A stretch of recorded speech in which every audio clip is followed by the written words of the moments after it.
इधर से दीजिएगा टप टप खाना दीजिएगा, इधरों से दीजिएगा कानों से नहीं खाएगा, इधरों दीजिएगा इनूस खाएगा, मुंहों से नहीं खाएगा, आगा पीछा हर तरफ से खाएगा अमीबा, है ना। ये अमीबा बड़ा होशियार जीव है।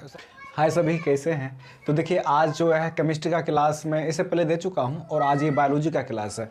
बायोलॉजी का मोस्ट वीवीआई है ना, मोस्ट वीवीआई क्वेश्चन जो है ये लेकर आया हूँ, जो कि आपके बोर्ड के एग्ज़ाम में आने वाले क्वेश्चन हैं। ये 10 क्वेश्चन में से जो है ना 2-3 क्वेश्चन जरूर लड़ेंगे, ये मेरा वादा है। तो आप लोग क्यों ना इसको अच्छा से कर ले, ताकि मेरे वजह से भी आपके एग्ज़ाम में कुछ हेल्प हो सके। और वीडियो को देखिए अच्छा से और लाइक ज़रूर कर लीजिए, ठीक है। चलिए आइए हम आते हैं। करें सजीव के मुख्य 4 लक्षण बतावे। देखिए मुख्य, यदि हम सजीव की बात करें तो जिसमें जीव होता है उसे सजीव कहते हैं।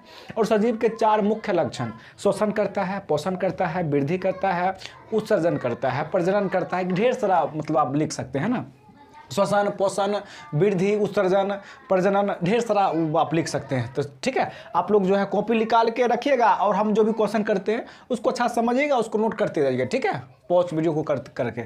लसिका क्या है? देखिए लसिका जो होता है ना, उसमें लसिका जो होता है, लसिका में हीमोग्लोबिन नहीं होता है, जिसके वजह से जो है लसिका का जो रंग होता है वो लाल नहीं होता है, हल्का जो होता है पीला कलर का होता है, रंगहीन, समझ रहे। और उसके बाद देखिए ये जिस प्रकार से ब्लड पूरे शरीर को मतलब सर्कुलन करता है, उसी प्रकार लसिका का भी जो होता है हमारे शरीर में जो होता है ना, जैसे कि मान लीजिए जहाँ पे जैसे मान लीजिए कोई जैसे कोई भी अंग है, जैसे कोशिका है या ऊतक है, उसमें जो होता है ना, उसको जो होता है ना वो जो उसको बनाता है, क्या कहते हैं ये, उसको उसमें मतलब वो चिपचिपा बनाता है ना, तो वो उसमें जो है रस डालने का कार्य करता है। तो हम ऐसे बोलेंगे लसिका का आंसर कि लसिका जो होता है या इसमें जो है हीमोग्लोबिन नहीं होता है, इसका रंग पीला होता है और यह हृदय से ही बहता है, यानी कि आप कह सकते हैं कि यह एक ही ओर बहता है ना, लसिका। बस इतना लिखना है, हो गया, क्योंकि 2 नंबरिया है, ये सारे 2 नंबरिया प्रश्न है, ठीक है। फिर मेरा क्वेश्चन है उत्सर्जन। उत्सर्जन क्या है? उत्सर्जन क्या है कि शरीर से अनपचे भोजन को बाहर होना उत्सर्जन कहलाता है। आपके शरीर से जो भी निकलता है ना, आपके शरीर से जो भी निकलता है सब उत्सर्जन होता है। अब कहेगा कि उत्सर्जन अंग क्या है, जैसे आँख हो गया, गुर्दा हो गया, बहुत सारे ऐसे चीज़ हैं जो जिस वजह से कान हो गया, है ना, मुंह हो गया, और भी बहुत सारे होता है, तो वो उत्सर्जन होता है। यानी कि शरीर से जो अनपच भोजन निकलना या कुछ भी शरीर से बाहर पदार्थ आना उत्सर्जन कहलाता है। हम उत्सर्जन समझ गए। फिर रक्त क्या है? रक्त एक प्रकार की तरल संयोजी ऊतक है, जिसका जो कलर होता है यानी कि रंग होता है हीमोग्लोबिन के कारण लाल होता है और ब्लड में ऑक्सीजन पाया जाता है। बस इतना हमको लिखना है ना। रक्त एक प्रकार का तरल संयोजी ऊतक है, जिसका जो रंग होता है हीमोग्लोबिन के कारण लाल होता है और रक्त में ऑक्सीजन मिला रहता है, O2। नेक्स्ट क्वेश्चन है आयोडीन की कमी से कौन सी रोग होती है? देखिए आयोडीन की कमी से घेघा या ग्वाइटर नामक रोग होता है। आप लोग देखे होंगे जो बूढ़े या बूढ़ी या जो भी उम्र का हो, यहाँ पे एक कितना बड़ा निकल जाता है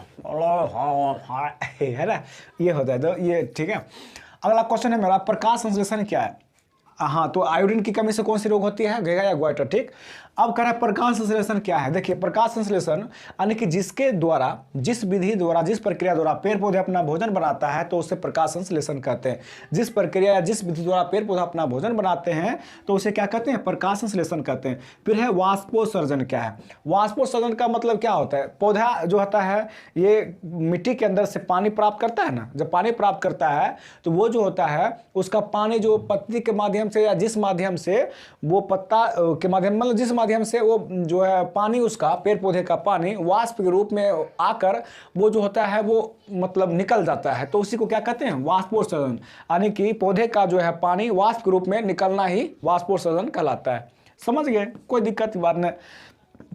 रंध्र क्या है? स्टोमाटा, है ना। रंध्र क्या है? स्टोमेटा। रंध्र का मतलब जो होता है कि पौधे के पत्तियों में, आप लोग जैसे कि मान लीजिए एक पौधा होता है ना, और उसका जो पत्ती होती है ना, एक पत्ती होती है, आप देखे होंगे ये पौधे में जो पत्ती होती है, ये यहाँ पे छोटे छोटे छिद्र होते हैं ना, छोटे छोटे छिद्र होते हैं, उसी को कहते हैं स्टोमेटा। याद रखिएगा, स्टोमेटा से ही जो है पेड़ पौधा अपना भोजन निर्माण करते हैं, श्वसन का क्रिया भी वहीं से होता है, ठीक है।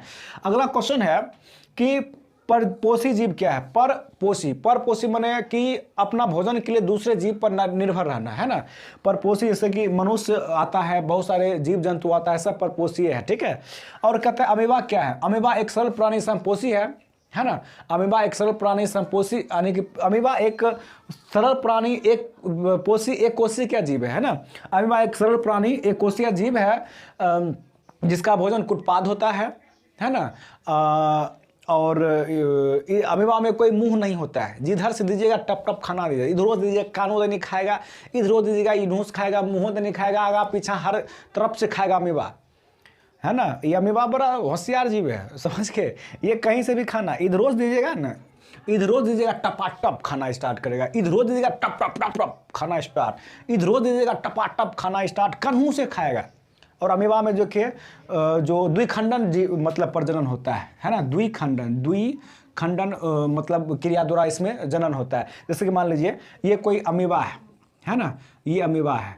जैसे कि मान लीजिए ये जो होता है ना, ये जो इसका इतना भाग होता है ना, ये बड़ा होने के कारण ये इधर हो जाता है, वो उधर हो जाता है। अब बस क्या होता है, बीच में टूट जाता है, द्विखंडन हो जाता है। अब एगो बड़का अमीबा इधर, एगो बड़का अमीबा इधर, दूगो हो जाता है जनन इसी प्रकार होता है। तो आई होप ये सारे क्वेश्चन को समझ गए होंगे, और नहीं समझे होंगे तो फिर से कमेंट मारिएगा। और अभी जो इसके बाद जो है लाइव 8 बजे आज रहेंगे, 8 बजे लाइव, है ना। तो 8 बजे लाइव जरूर जुड़िएगा और वीडियो को लाइक कर लीजिएगा और चैनल को सब्सक्राइब कर लीजिएगा। Thank you so much.